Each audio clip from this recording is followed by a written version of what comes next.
He was a bright little boy, blessed with a thirst for knowledge and was always eager to learn new things.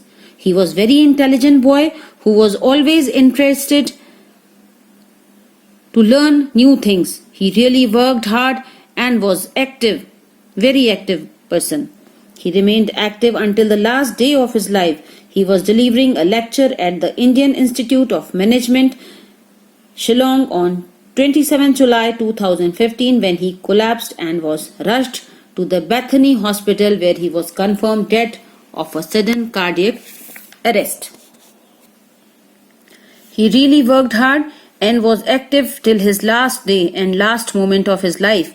He was teaching, delivering a lecture at the Institute of Management in Shillong on 27 July 15 when he collapsed to fall down unconscious and was taken to the Bethany Hospital in Hari where he was certified dead of a sudden cardiac arrest, heart attack. He died of a sudden heart attack. A lot of youngers looked up to him not only because of his work but also with the way he lived his life and perceived the world around. One such incident took place during the walk. Now the young generation admired him. They praised him not only for he was a president but a great man who has a different way of living and thinking about life. He became an idol to the youngsters. One such event or a happening took place during the walk. The walk here means his on-foot movement for pleasure. Nothing could come in the way of this 1 hour stroll, which almost always happened at 3 p.m. every day. This hour was reserved for contemplation and reflection. Now, this 1 hour walk was his habit and nothing could change it. It almost happened at 3 p.m. every day. This hour was reserved for contemplation and reflection. Now contemplation, survey of own thoughts and observation, deep consideration about oneself. And this was his habit. One afternoon, Dr. Kalam was taking his customary walk.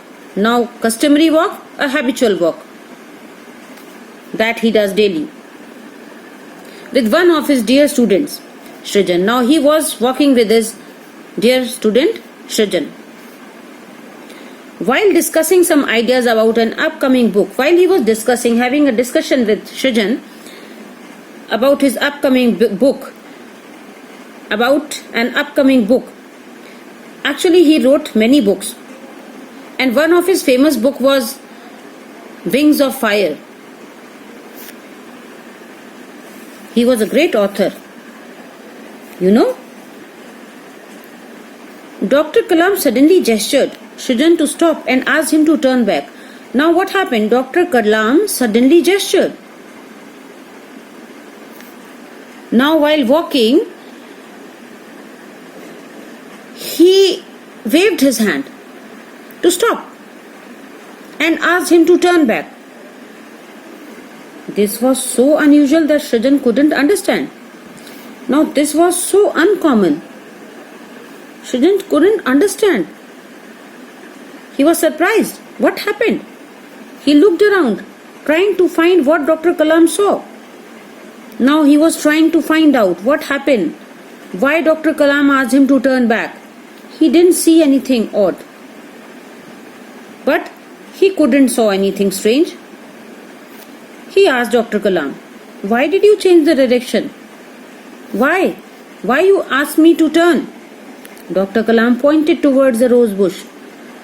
Now see, Dr. Kalam pointed. He waved, pointed his finger towards the rose bush. Not far from them, Srijan looked towards the rose bush, but couldn't see anything unusual and said, "But now what happened?" Srijan looked towards the rose bush, but still he couldn't see anything unusual. He couldn't see anything strange. and said, "There is nothing, sir." "What to see? There is nothing." To this, Dr. Kalam responded calmly. "Now?" Dr. Kalam answered. He replied in a soft voice, calmly, in a soft voice, "You didn't look carefully." "Shouldn't? Look carefully. Have a look. Look at that flower. There are some fellows sitting on it. See carefully. There are some fellows sitting on it.